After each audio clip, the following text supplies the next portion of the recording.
Quality Radio. Hello all and welcome to this edition of 5 Round MMA. My name is Alex Ramirez. Alongside me my co-hosts Guillermo Cita and Albert Cita. Today's show is brought to you by our fine line of sponsors. First with Rocking Green eco-friendly cleaning products, 5 Rounds clothing line, and of course the RMA Foundation Redemption Martial Arts. So gentlemen, before we start this show, I think it's only fair now. I think we'll probably start every show with asking you guys how you guys' fantasy team's doing. We're week one in, right?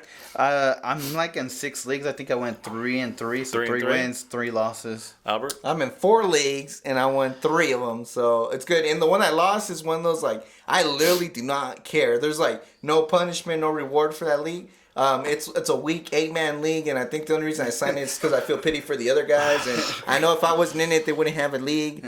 Week 8-man league. Week So 8-man league. come on now. You know, it's super competitive. It's 12-team league. Yeah. Wow. Well, for me, I'm only in 2.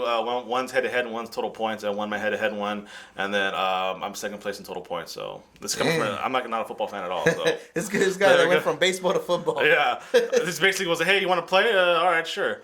All right, so let's get to MMA. Today's show got Nick Diaz, Paige Van Sant, Luke Rockhold calling out the UFC and their hype machine, Bellator 142 and the Dynamite co-promotion, whatever that was, and of course the return of Fedor Emelianenko. But first, round number 1, gentlemen, I want to talk to you about Nick Diaz hit with the 5-year suspension for smoking the ganj, man. A little bit of partaking in the miracle marijuana. So I'll start off by saying the punishment does not fit the crime. Yep. That's off the bat.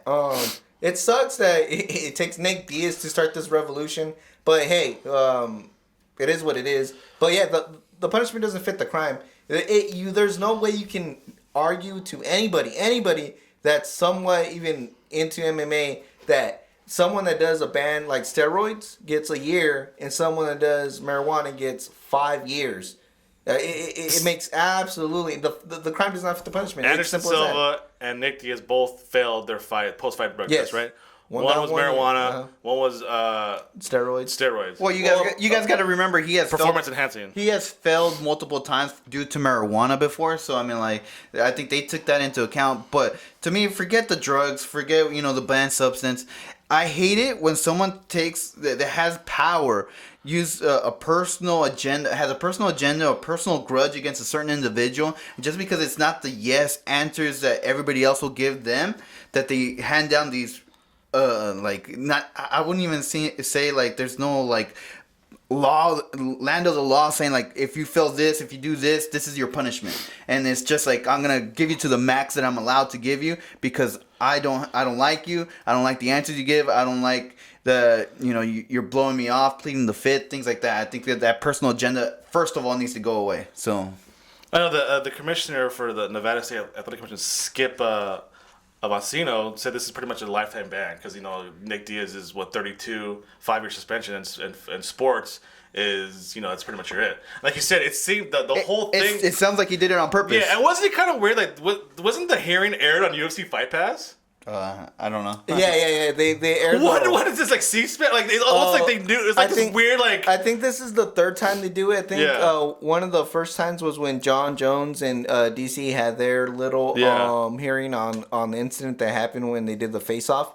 But they've been doing that lately, which I think is also dumb. But yeah, I mean, I'm not gonna pay $10 to see a hearing. Yeah, so like it already had this circus atmosphere, and you see like almost like a witch hunt almost. Like you said, Guillermo, personal agenda, the Nevada Athletic Commission. Okay, you know what, Nick Diaz, this is your 3rd. I think this is the 3rd time. Marijuana infraction. You know what? You're done. And because you're not, you're pleading the 5th. I think he's pleaded the 5th multiple times. And almost seems okay. Well, but then he didn't. He pleaded the 5th because he didn't want to get himself in more trouble. So I totally agree with Nick Diaz. He did legally correct what he was supposed to be doing at the hearing. Now, if you talk about the NFL a little bit, the difference between the NFL and the UFC, because we just went through this. How Roger Goodell did a witch hunt for Tom Brady and asking for this, for that. I mean, for inflated balls. Yeah, I mean, like this is a NFL. This is not something like a federal crime that Tom Brady's doing. I mean, like he's just deflated the balls a little bit, but I mean, like the same way Roger Goodell, everybody was like on him for like, hey, well, why do you get to be the the judge and bearer and giving out the suspensions and stuff like that. And now we're starting to see the same thing in MMA with the Nevada State Athletic Commission. Yeah, and in the last 3 fights, he's tested positive twice.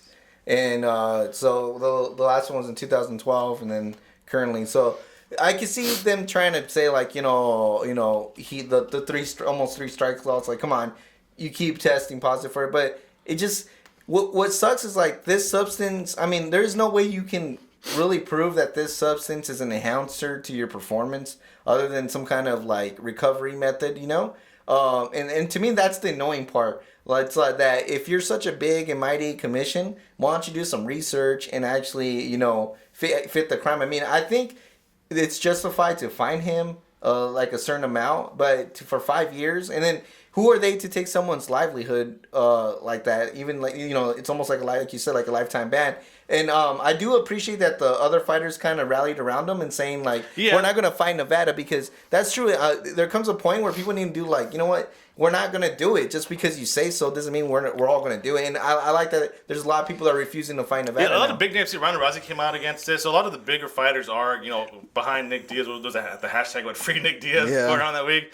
It kind of seems like the guys who are not, who are really against Nick Diaz are kind of the lower level fighter trying to get something. Yeah, and then I heard the UFC is gonna, respect that or so far, but because they don't want to be in bad terms with the Nevada State Athletic Commission. I'm pretty sure. But I'm sure Vitor Boyford can fight in Brazil, right? Yeah, there you go. So that's it for round number 1. So coming up next, I want to talk about the rise of Paige Van Sant. So stick around, guys. Time for round number 2. This round is going to be a continuation of last week's conversation about Paige Van Sant. People were kind of calling her out on social media. I think the one fighter that didn't call her out last week is the one who's going to be go up against now, Joanne Calderwood. And it was announced that it's going to be a main event card at UFC Fight Night in December in Las Vegas, by the way, too. So it's kind of a big deal, right? A main event for Paige Van Sant. It's Fight Night and it's in Las Vegas. It's not one of those little weird, like, mid country towns or in Europe or in Australia. So is this main event deserved, guys? That was my question I want to ask you guys. Go ahead. I think for some reason, Joanna has always rubbed the UFC the right way since the Ultimate Fighter. I think for some reason she was always a fan favorite. I'm not quite sure how she got that position, or I don't know what fight it was where Dana White was like really into her. But if you really think about it, maybe because she's from Australia and it's a good... She's from Scotland. Scotland. And maybe that's just a place they really want to expand to. But I know that they took in a liking for her, and this setup isn't coincidence. I mean, I think they really wanted to push her, and then they saw the opportunity to push her with Paige. Let me talk to the normal MMA fans that don't know who Joanne is. I think this is a great opportunity. I think it's a great opportunity for Paige. So, yes, I think she deserves the main event for those hardcore MMA fans. Yeah, they know both names. I personally I've never saw the Tough. I don't know who Albert's talking about.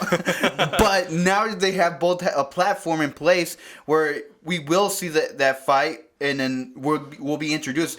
How do we know that these girls aren't the next Ronda Rousey? I mean, like, especially Paige Van Zandt that has the look. I mean, like, you talk about other, like, high-level females. I mean, like, they get modeling and acting. Danica Patrick. Okay, big, well, huge, I mean, but, like... Ronda Rousey acting job. With Danica Patrick, people say with her record, if she was a man, she wouldn't be in the series, right? Yeah.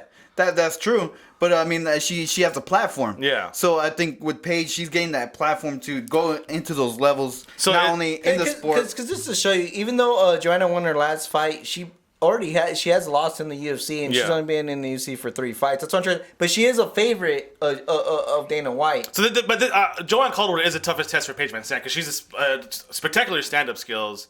Not afraid to throw down. So this should be a good fight. But my question is more like, is this pretty much the UFC saying, hey, we want going forward Paige Van Sant to be the face of the division, right? Not only the face, but bring up other women with them. Yeah. So, or with her. So it shouldn't be too much like, okay, people say, oh, Paige Van Sant already getting a main event spot. Look at UFC favoritism, hype machine. Is that kind of wrong to say that here? No, because Paige. No, really, you think that this is warranted? Yeah, because if you look at it, she's been winning, and that's all you need to do is win, and then you get into those ranked levels, and I mean, like, and not only that, she's getting star attraction outside of MMA. So I think it's only fair that we actually see her take those steps, or kind of that respect from the UFC. Yeah, and I really do think that there's a bigger plan in here as far as how they're gonna match up. I really do think the money fight before you get to the championship is her versus Rosa Namajunas. Because I really do think that they can build that fight up. And I'm pretty sure a lot of people will be interested to see that fight. And I think that's the money fight before you get to the championship. And all you need is a win from Paige and a win from Rosa in their next fights. So, no, you still got Paige at least, 2 or 3 fights away from a title shot, you guys think? Or are they going to throw it in there right away? If she wins against Joanne? I think she's 2 fights away with this current fight. And then I'm pretty sure they're going to do and I'm pretty sure they're going to do the Rosa fight. And if she wins that, there's no way she doesn't get a title shot. If that happens, then I'm going to have to credit Albert here. Because you keep saying it. But I don't think it's going to happen, but... Yeah, I think Paige is 2 fights away from fighting for the title, so I think she's on pace. It would suck, and that's the other reason I think it's not just a hype machine, but I mean you got to give credibility to Paige, so when she does fight for the title, people kind of know who she is instead of being like, who is this challenger? As opposed to almost like the Conor McGregor, you fight a bunch of guys, and all of a sudden the last 2 be kind of most known guys, right? He did beat this guy a title shot now, right? So you wanted to the hard road traveled, right? Yeah, because if you look at his fight with Dennis Seaver, I mean, it wasn't the contender that we expected, but it was the platform we expected, and that kind of was bought by not only the fans of Ireland, but the fans of all MMA. Yeah, Boston, all that stuff. So what's the lesson here for all the other women who are calling out Paige Van Zandt on social media? To keep on going. Keep on going? Keep calling him out. Because I don't think I saw Joanne call out Paige and she got called to be the main event. So like the DMV or like the carniceria at the supermarket. Take a ticket with your number on it, and then hopefully your number will get called. I guess sometimes the squeak wheel doesn't get the grease, right? But I mean, like you said, you said this is a big platform for the other women in the division. They know Paige Van Zandt is. I mean, she has a new contract too, right? Oh, that's the other thing is she got a new contract as well. So the UFC's not being shy at all. This is the woman we want, and if you could be on the same poster with her, be on the same main event with her, be seen, side by side in the press conferences, and then maybe even beat her, that's gonna do wonders for your career. Because obviously you beat a person. That's all you need in MMA, right? Yeah. Sounds to me like the women's division's getting interesting. Yep, very interesting. So stick around. Round number 3, we're talking about Luke Rockhold and the UFC hype machine. So stick around, guys. Time for round number 3. I'm gonna kind of piggyback off of round number 2, the Paige Van Zandt and the UFC getting behind her, really push her. Luke Rockhold had press obligations. He has a fight coming up with Chris Weidman. So he kind of mentioned that the UFC is a hype machine and that kind of small-minded people are believing what the UFC has to say, saying. Especially in the middleweight division, how it's Chris Weidman, and then it's Luke Rockhold, Yoel Romero, Jacques Ray, and Tim Kenny, all the guys from Strikeforce, guys who were, not really, they're from Strikeforce, not the best in the UFC, and now you see now all these outside fighters who, didn't get a start in the UFC are now probably pound for pound the best in the division. So I want to ask you guys this: is the UFC in the habit of just promoting the best fighters in each division, or just the most marketable fighters in the division? The most marketable. I still feel like the UFC has a bad eye for talent in terms of bringing in, I discovered this talent. Yeah. Type of thing. If you really look at the stars that own the UFC right now, they were all fighters from WC. They were all fighters from Strikeforce. Great point. So, I mean, if you really think about it, it's these other guys that have eye for talent bring up these really talented guys. And then the UFC says, oh, man, we could so bank on that. Yeah. And it's let's try to absorb him, or let's try to sign this guy. Let's try to sign that guy. And then what's the UFC equivalent of, their own, finding talent? Is tough, right? Yeah. But how many tough guys have actually worked out? And that's my point. It's tough has never worked out since season, 3, Albert? Yeah. I'm a tough expert season over 5. here. There you go. 5. So season 5, you haven't seen any of those guys ever work out or plan out. Look at Phil Davis, what he did yesterday in Bellator. Yeah. The UFC, he kept beating top guys in the UFC, and yet no freaking love because he's not marketable. Yeah. And then he goes to Bellator and he wins a one-night tournament, He right? wins a one-night tournament. So, I mean, the UFC is just a hype machine. I totally agree with Luke Rockhold. If you don't have the look, you don't have the talk, and you can't back it up with the walk, the UFC doesn't want you, and you're going to be disposable just like everyone. Yeah, this came from Luke Rockhold saying when they all got absorbed from Strikeforce, they were ranked low in the middleweight division. Right? I think he says top 10. And Jacques Ray beat him, but Jacques Ray's ranked number 15. And now, give it some time now in the company, they're actually now in the top of the division. So and it's funny too because Dana White likes to trash other fighters that are not in his organization, but as soon as they come to his organization, all of a sudden they're considered top fighters, whatever. Yeah. For instance, if you really did think that, the best one I can think of, just because it's recently, is Eddie Alvarez. Yeah. If you really thought he was, if all the other organizations are trash and they have garbage fighters, guess what? Eddie Alvarez should have started at number 20 and worked his way up. But no, he put him on top because he knows that no matter what, there is great fighters out there that's not in the UFC. Yeah. And then the other point I wanted to make out, look at all the beef that fighters have with the UFC once they get older. Tito Ortiz, Josh Koscheck, Even Randy Couture a little bit, right? Randy Couture, what's his name that's suing? John Fitch. Hendo has a little beef a little bit. Remember he left. And it's because once you're not marketable anymore, it's the UFC's not throwing you bones anymore. Yeah. So that's where the real beef stuff starts. Another good one is Rampage Jackson. Yeah. How Dana White's like, yeah, go to Bellator. Who cares? Whatever, blah blah. But then when he saw that, you know what, this guy's still marketable, he was more than happy to bring him back, right? Yeah. He there wasn't even a question about bringing him back. Yeah. There was no mention of how how his age, his record.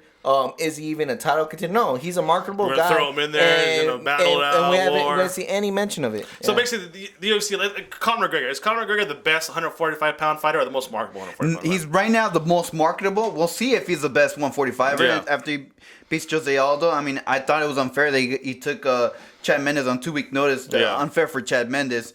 But until he gets those, I mean, like we just talked about in the round before, he beat Dennis Seaver to get that title shot.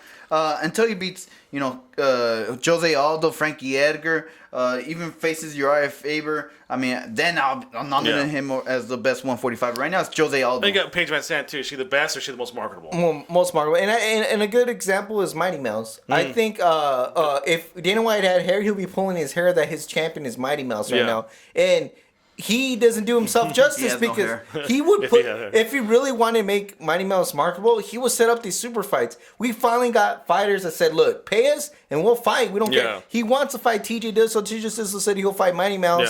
Yet Dana White doesn't want to pull the trigger. But yet, this is how you make two guys that are very difficult to marketable, I think. Yeah. And you see, like, well, obviously, Ronda Rousey is the best. She's most marketable, right? But then other guys, like, Anthony Pettis had a pretty big push, but then as soon as he lost the title, where's Rafael Dos Anjos, where's his big push at? He's kind of like in the shadow. Zero. Even better, yeah.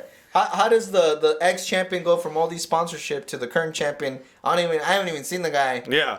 Well, and then the last thing is why all the other promotions fail is because they can't do what the UFC does and reach the mass. They don't have this machine behind them, right? Yeah, and I think that's what they have, like these big companies funding them, but it seems like that's what they fail at, is trying to reach out to the normal people out here, and the UFC does that. So when they believe, hey, this guy's the best guy like Conor McGregor, everybody believes it. Well, speaking of marketability, we're going to take a little break here so we could pay a little bills here. So stick around. We got Bellator 142 and the return of Fedor.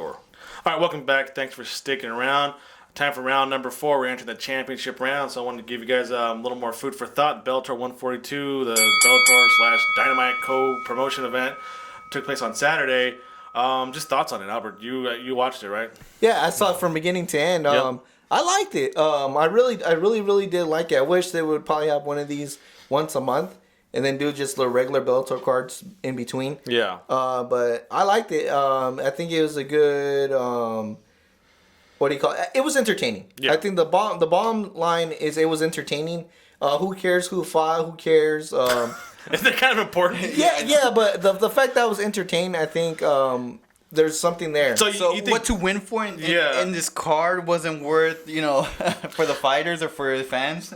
No, I mean, even the whole gimmick of having the one night tournament back and whatever, I thought that was cool too, because right off the bat, there's no ifs, ands, and buts of who's the first contender, and you really do have to give it up to the guy that wins. I mean, he literally just fought twice. Twice in one night and won. Yeah, so you got, obviously, Scott and Coker. it was against top caliber guys. It's not like he fought a bunch of jabronis twice and then Yeah, I would say then the best, we crowned the best light heavyweight in Bellator, or I would say in the world. That way you kind of attract, again, we talked about the hype machine before. Let's start stealing some hype from the UFC. So it kind of seems like Bellator, like, they know, like, they may not have the best fighters on the planet, but, like, hey, we could probably have a pretty good production value here, right? We'll amp up the stage production. We'll have, the the game. I said gimmick, but we'll have the obviously a gimmick. We'll have the one night tournaments. We'll have these co-promotions with kickboxing and stuff like that. We'll have all these like old MMA guys just hanging around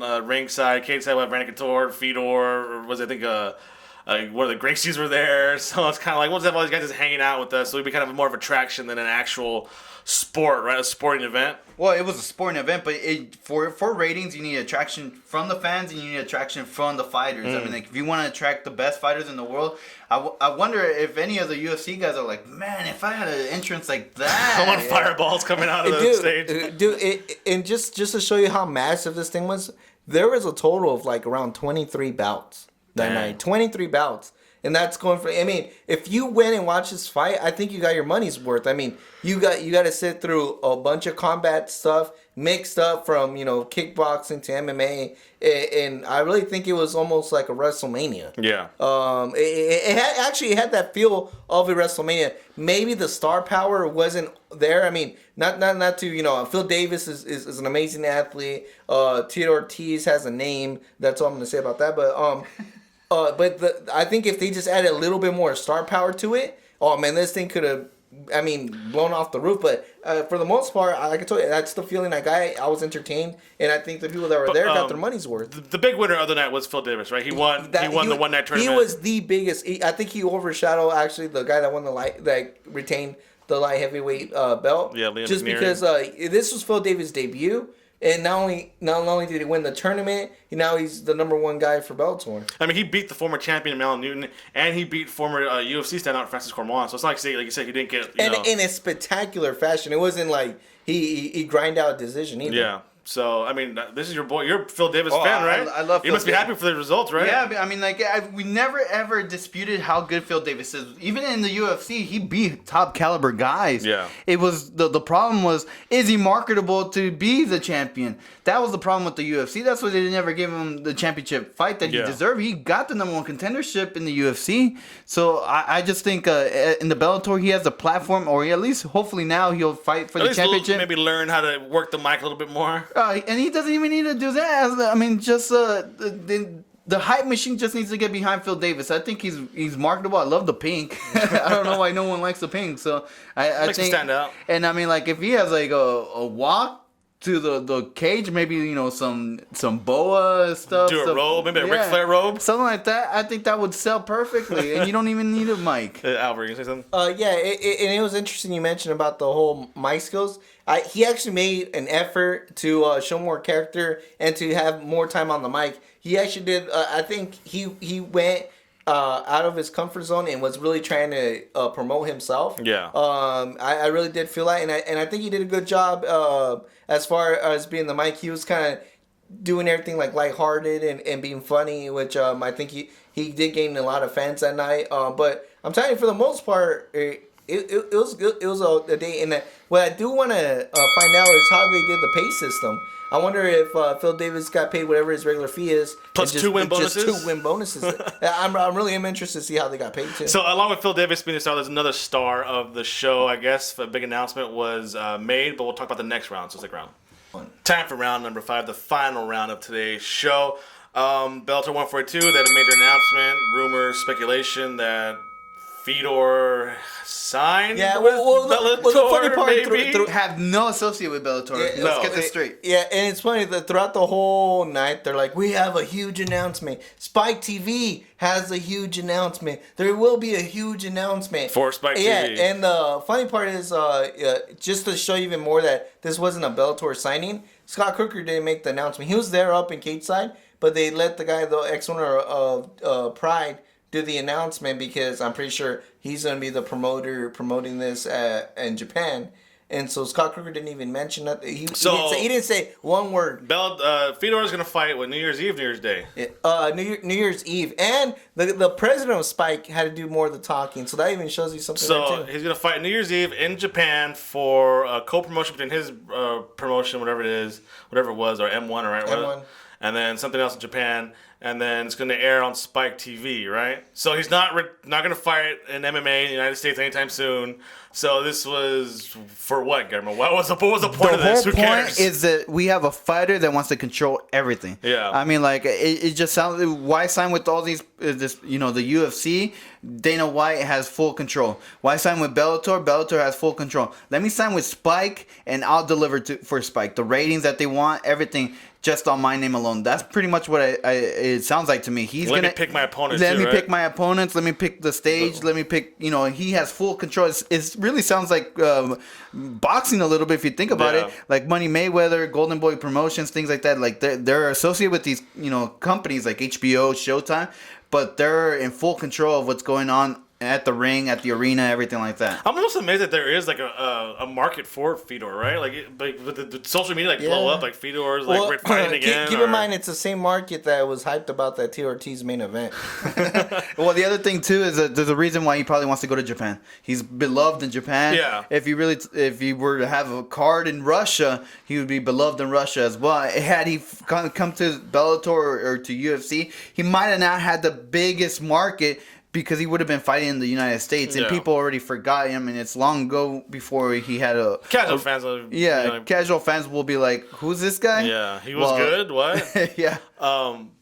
But you almost feel like bad for Scott Coker. Like, I put on this big event, it's going to be successful, and then we're just going to announce, Spike TV's going to take over and announce that Fedor's going to fight in Japan, nothing to do with me, right? Nothing to do with this promotion I'm trying to build up. Exactly. And Dana White must be laughing, like, okay, that's great. Yeah, they're like, oh yeah, the good announcement, like, good way to bring up your thing. Other than the fact that he did it on the Bellator show, I think that's the only thing that Scott Coker. I mean, it made headlines. He did it at the Bellator show. Yeah, it's almost like saying like if back in the day Hogan came to WCW, come and see me, but I'm gonna be in New Japan. I'll make an announcement here. Yeah.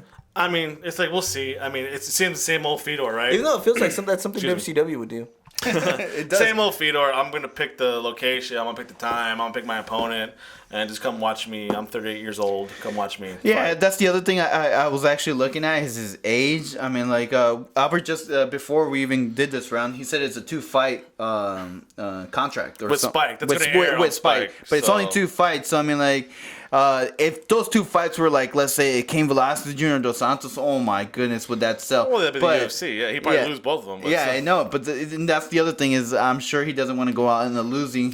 So do you think is the reason why maybe like Bellator's associated because they'll throw him some heavyweights? Like maybe they'll throw him a Czech Congo, they'll throw him like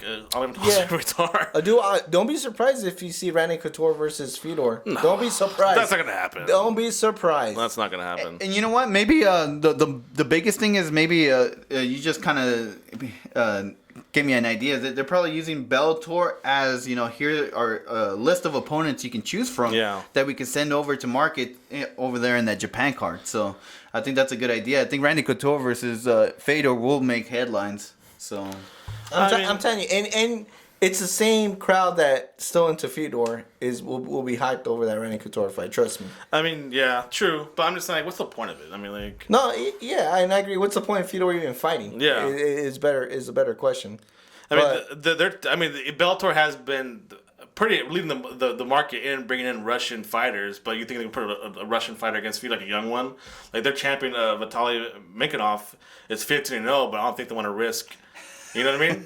Would Bellator really want to risk their fighter fighting Fedor, or will Fedor want to fight a guy who's 15-0 and unless he's right now? Unless he's like Sting that's willing to drop for someone else, then no, I don't think so. Well, we shall see. Maybe make a fight Josh Burns. That's it for today's show. I want to thank everybody for tuning in, checking out. Good luck on your fantasy teams, if everybody, or if you're checking it later in the week. Hope that your fantasy team did win. Until then, make sure to follow us on Twitter and Instagram at FiveRoundMMA. That's FIVE. Like us on Facebook. Subscribe to us on iTunes, YouTube, and Podomatic. And please visit FiveRoundMMA.com. Again, a big thank you to all of our sponsors: Rock and Green eco-friendly cleaning products, 5 Rounds clothing line, and of course the RMA Foundation Redemption Martial Arts. You can also check this show out on Fightbook MMA under the podcast section. So just go to fightbookmma.com. Albert, what do you got? Speaking about tournament mode, 2 fights one night, 2 fights one night for Seth Rollins. Thank you for listening. Night of Champions. Oh yeah, the cream of the crop. You are now listening to FRMMA. YT Radio.